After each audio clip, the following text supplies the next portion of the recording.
Hello दोस्तों, राधे कृष्णा। मैं नीलम तिवारी आप लोग का अपने चैनल राधे कृष्णा में स्वागत करती हूँ। उम्मीद करती हूँ आप लोग स्वस्थ होंगे, मस्त होंगे। भोलेनाथ की कृपा आप सभी भक्तों पे बनी रहे।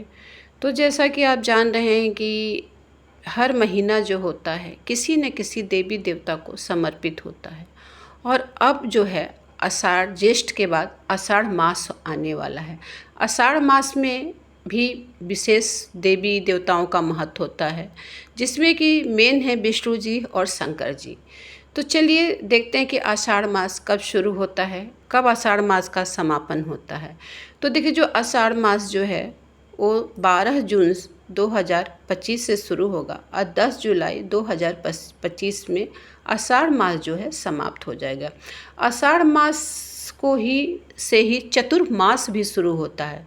मतलब कि 4 महीने तक जो होता है विष्णु जी योग निद्रा में चले जाते हैं और पृथ्वी का सारा कार्यभार जो है वो शिव जी संभालते हैं। तो इसे चतुर्मास भी कहा जाता है। आषाढ़ मास में जो होता है वो जितना भी मांगलिक कार्य होता है इन 4 महीनों में वर्जित होता है।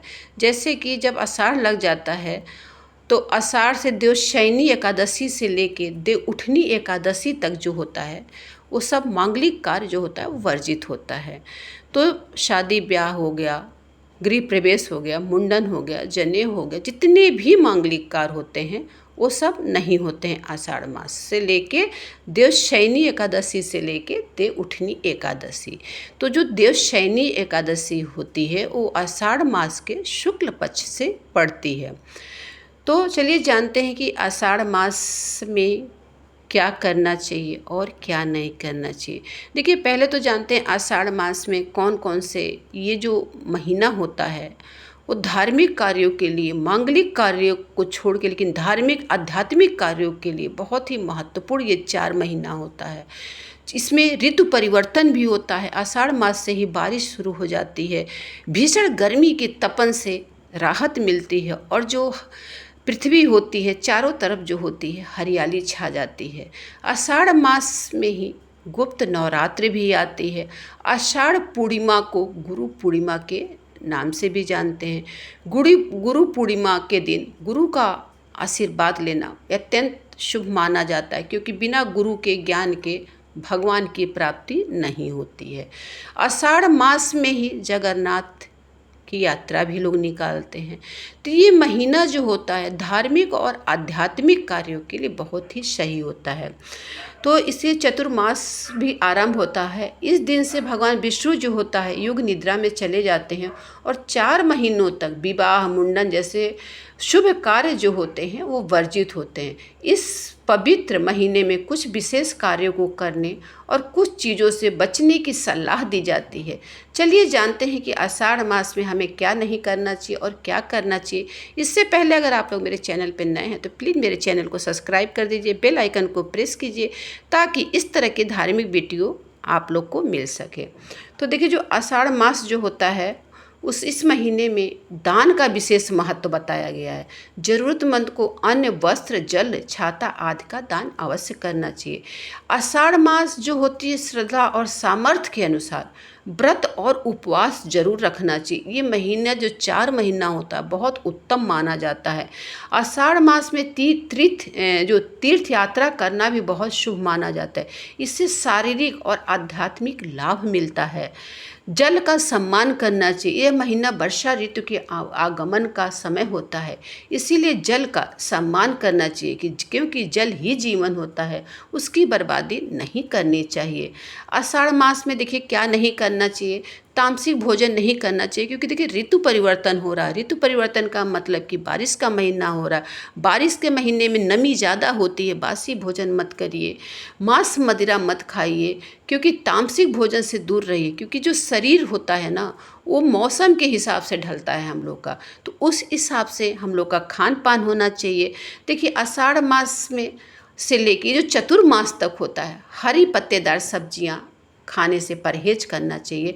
बासी भोजन बिल्कुल भी आप लोग को नहीं करना चाहिए, क्योंकि इसमें गर्मी का भी रहता है और बारिश का भी, सब मिला जुला मौसम होता है।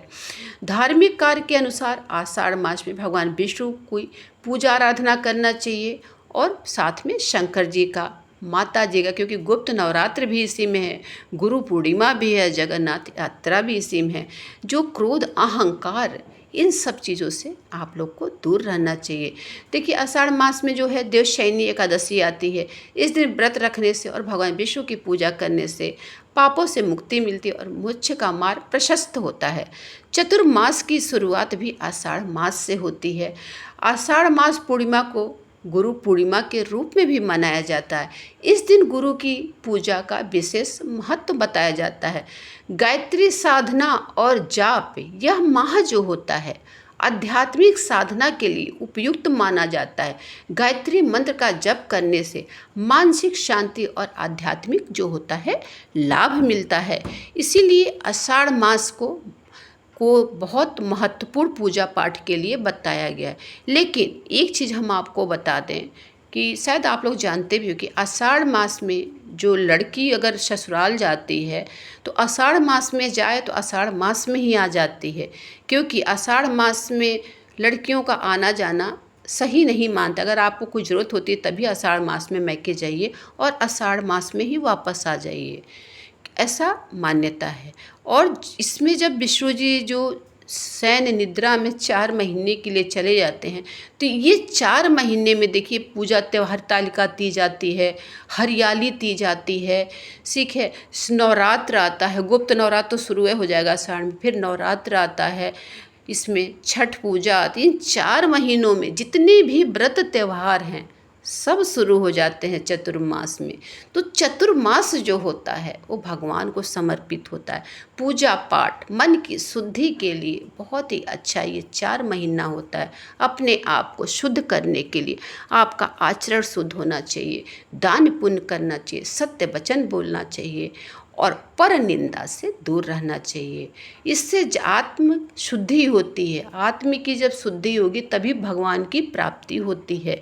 तो ये जो 4 महीना आपको है भगवान को समर्पित कर देना चाहिए और पूजा पाठ में अपना ध्यान लगाना चाहिए।